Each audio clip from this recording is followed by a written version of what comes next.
What if I told you that the most connected generation in human history is also the most anxious, depressed, and lonely? What happened between the late 1990s and early 2010s that shifted the mental health of an entire generation? In The Anxious Generation, psychologist Jonathan Haidt takes us deep into the paradox of Gen Z, born into a world of opportunity, yet crippled by anxiety.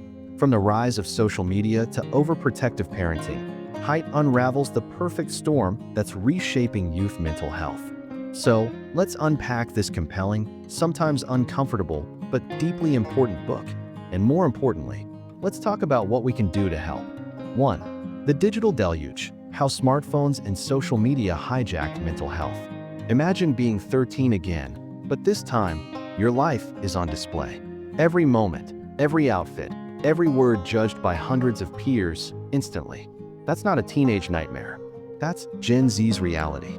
Haidt argues that the introduction of smartphones and social media around 2010 was the tipping point. Girls were hit hardest, with a dramatic rise in anxiety and depression rates starting almost overnight. Why? Because platforms like Instagram and Snapchat transformed adolescence into a performance. You're not just living your life, you're curating it, constantly comparing yourself to idealized versions of others. A high school student once shared how she would delete any photo that didn't get enough likes in an hour. Her self-worth? Tied to engagement metrics. That's not rare, it's reality. Delay smartphones for younger kids. Encourage digital literacy. Help teens understand that what they see online isn't real life. Set device-free zones at home, like bedrooms and dinner tables. If social media is shaping our identity more than our real-world interactions, what kind of identities are we creating? 2. The cult of safetyism: how overprotection undermines resilience. Here's a question. When was the last time you let a child fail? Really fail? Modern parenting often treats discomfort as danger, and in doing so, we may be robbing kids of resilience. Haidt explores the rise of safetyism, a belief that children must be protected from all forms of risk, failure, or distress. On the surface, it's well-meaning. But the result? A generation that's less emotionally prepared for adulthood. Kids don't play outside unsupervised anymore. Schools ban even mildly risky activities.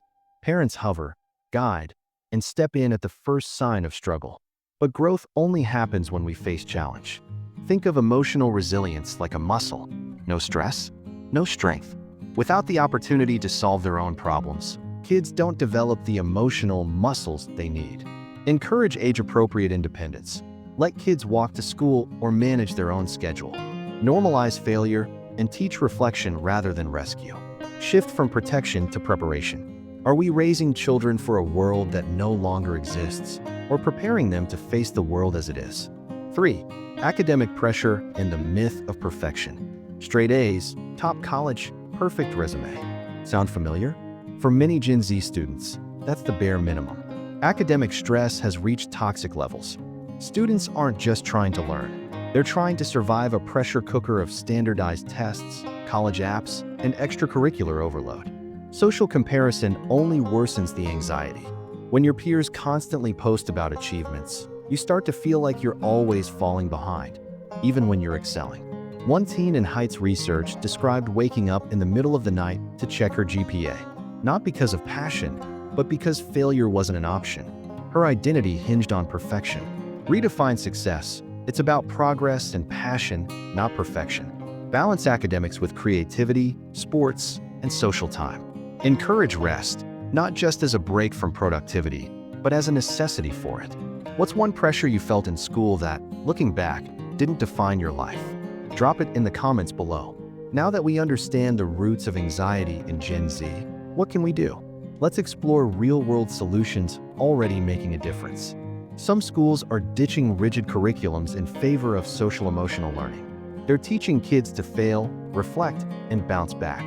A growing number of teens are voluntarily unplugging for days or weeks and reporting lower stress, better sleep, and deeper friendships. Workshops for parents help them move from helicoptering to healthy support. One powerful tool: letting your child solve a problem before you step in. Every family, school, and community can adopt practices to reduce anxiety. We need to design youth environments that promote challenge with support, not shelter. Let's quickly go over what we've learned. Social media is rewiring adolescent brains. Comparison, FOMO, and online pressure are real mental health risks. Overprotective parenting limits emotional growth. Risk and failure are vital for resilience. Academic perfectionism breeds burnout, not brilliance. Real solutions exist, from SEL programs to parenting shifts to digital boundaries.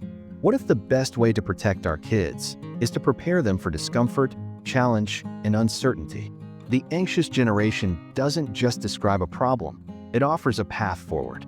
Jonathan Haidt isn't blaming parents, schools, or tech companies.